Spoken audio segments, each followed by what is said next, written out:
Friends, ಎಲ್ರದ್ದು ಹಬ್ಬದ preparation ಹೇಗೆ ನಡೀತಿದೆ ಅಂತ ನನಗೊಂದು ಕಾಮೆಂಟ್ ಮಾಡಿ. ಕಳಸಕ್ಕೆ ಏನೇನು ಹಾಕಬೇಕು ಅಂತ ಹೇಳ್ತೀನಿ ನೋಡಿ. ಮತ್ತು ಪೂಜೆ ಟೈಮಿಂಗ್ಸು ಕೊನೆಯಲ್ಲಿ ಹೇಳ್ತಾ ಹೋಗ್ತೀನಿ. ವಿಡಿಯೋ ಎಲ್ಲೂ ಸ್ಕಿಪ್ ಮಾಡ್ದಿರ ನೋಡಿ.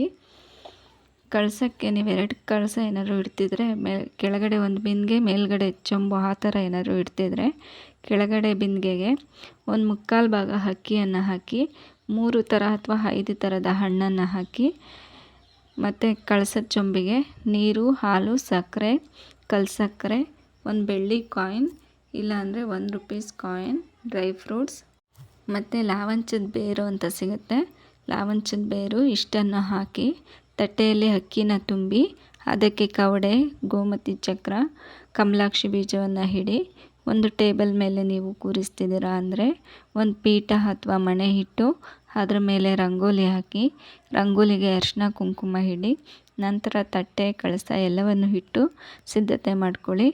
ಸೀರೆ ಎಲ್ಲ ಉಡಿಸಿ ರೆಡಿ ಆದ ನಂತರ ಗಂಗೆ ಗಣಪತಿ ಪೂಜೆಯನ್ನು ಮಾಡಿ, ನಂತರ ಕಳಸಕ್ಕೆ ವರಮಹಾಲಕ್ಷ್ಮೀ ದೇವಿಯನ್ನು ಆವಾಹನೆ ಮಾಡಿ ಷೋಡಶೋಪಚಾರ ಪೂಜೆಯನ್ನು ಮಾಡಿ, ನಂತರ ಆರತಿಯನ್ನು ಮಾಡಿ ದೃಷ್ಟಿ ತೆಗಿರಿ. ಪೂರ್ವ ಅಥವಾ ಉತ್ತರ ದಿಕ್ಕಿಗೆ ನೀವು ದೇವಿಗೆ ಮುಖವನ್ನು ಮಾಡಿ ಕೂರಿಸ್ಬೇಕಾಗತ್ತೆ. ಪೂರ್ವಕ್ಕೆ ದೇವಿಯನ್ನು ಕೂರಿಸಿದಾಗ ನೀವು ಉತ್ತರಕ್ಕೆ ನಿಂತು ಪೂಜೆಯನ್ನು ಮಾಡಬೇಕಾಗುತ್ತೆ. ಉತ್ತರಕ್ಕೆ ದೇವಿಯನ್ನು ಕೂರಿಸಿದಾಗ ನೀವು ಪೂರ್ವಕ್ಕೆ ಮುಖ ಮಾಡಿ ನಿಂತು ಪೂಜೆಯನ್ನು ಮಾಡಬೇಕಾಗುತ್ತೆ. ಪೂಜೆ ಯಾವ ಟೈಮಲ್ಲಿ ಮಾಡಬೇಕು ಅಂತ ಹೇಳ್ತೀನಿ ನೋಡಿ. 3 ಲಗ್ನ ಇದೆ ಈ ವರ್ಷದಲ್ಲಿ ಪೂಜೆಯನ್ನು ಮಾಡೋದಕ್ಕೆ. ಸಿಂಹ ಲಗ್ನದಲ್ಲಿ ಪೂಜೆಯನ್ನು ಮಾಡಬಹುದು. ಅದರ ಸಮಯ ಬಂದು ಬೆಳಗ್ಗೆ 6:25ರಿಂದ 8:33ರವರೆಗೆ. ನಿಮಗೆ 2 ಗಂಟೆ 8 ನಿಮಿಷಗಳು ಟೈಮ್ ಸಿಗುತ್ತೆ. ಅಷ್ಟರೊಳಗೆ ಪೂಜೆಯನ್ನು ಮುಗಿಸ್ಬೇಕಾಗತ್ತೆ. 2ನೇದು ವೃಶ್ಚಿಕ ಲಗ್ನದಲ್ಲಿ ಪೂಜೆಯನ್ನು ಮಾಡಬಹುದು. ಅದರ ಮುಹೂರ್ತ ಮಧ್ಯಾಹ್ನ 12:51ರಿಂದ 3 ಗಂಟೆ 6 ನಿಮಿಷದವರೆಗೆ ಇರುತ್ತೆ. ಇಲ್ಲಿ ನಿಮಗೆ 2 ಗಂಟೆ 14 ನಿಮಿಷ ಟೈಮ್ ಸಿಗುತ್ತೆ. ಕುಂಭಲಗ್ನ 3ನೇದು. ಕುಂಭಲಗ್ನದಲ್ಲಿ ಪೂಜೆಯನ್ನು ಮಾಡೋರು ಸಂಜೆ 7ರಿಂದ 7 ಗಂಟೆ 1 ನಿಮಿಷದಿಂದ 8 ಗಂಟೆ 38 ನಿಮಿಷದವರೆಗೆ ಇರುತ್ತೆ. ಇಲ್ಲಿ ನಿಮಗೆ 1 ಗಂಟೆ 37 ನಿಮಿಷ ಟೈಮ್ ಸಿಗುತ್ತೆ. ಈ 3 ಲಗ್ನದಲ್ಲಿ ನಿಮಗೆ ಯಾವ ಲಗ್ನ ಅಡ್ಜಸ್ಟ್ ಆಗುತ್ತೋ ಅದರಲ್ಲಿ ಮಾಡ್ಬೋದು. ಅಥವಾ ಬ್ರಾಹ್ಮಿ ಮುಹೂರ್ತ 4:15ರಿಂದ 6 ಗಂಟೆ ಒಳಗೂ ಕೂಡ ಈ ಪೂಜೆಯನ್ನು ಮಾಡ್ಬೋದು.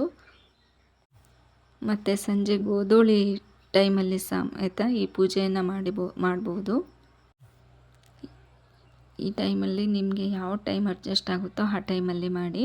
ನಿಮಗೆ ಈ ವಿಡಿಯೋ ಸ್ವಲ್ಪ ಆದರೂ ಯೂಸ್ಫುಲ್ ಅನಿಸಿದರೆ ಒಂದು ಲೈಕ್ ಕೊಟ್ಟು ನಿಮ್ಮ ಫ್ರೆಂಡ್ಸ್ ಆ್ಯಂಡ್ ಫ್ಯಾಮಿಲಿಗೆ ಶೇರ್ ಮಾಡಿ. ಯಾರಾದರೂ ಹೊಸದಾಗಿ ಚಾನೆಲ್ ನೋಡ್ತಿದ್ರೆ ಪ್ಲೀಸ್ ಸಬ್ಸ್ಕ್ರೈಬ್ ಮಾಡಿ. ಇದರಿಂದ ನಾನು ಹಾಕೋ ಪ್ರತಿಯೊಂದು ವಿಡಿಯೋ ನಿಮಗೆ ತಪ್ಪದೇ ಬರುತ್ತೆ. ನಾಳಿನ ವಿಡಿಯೋದಲ್ಲಿ ನಿಮಗೆ ಲಕ್ಷ್ಮಿಯನ್ನು ಹೇಗೆ ಕದಲಿಸ್ಬೇಕು ಅಂತ ನಾನು ಹೇಳ್ತೀನಿ. ಬಾಯ್. ನೆಕ್ಸ್ಟ್ ವಿಡಿಯೋದಲ್ಲಿ ಸಿಗೋಣ.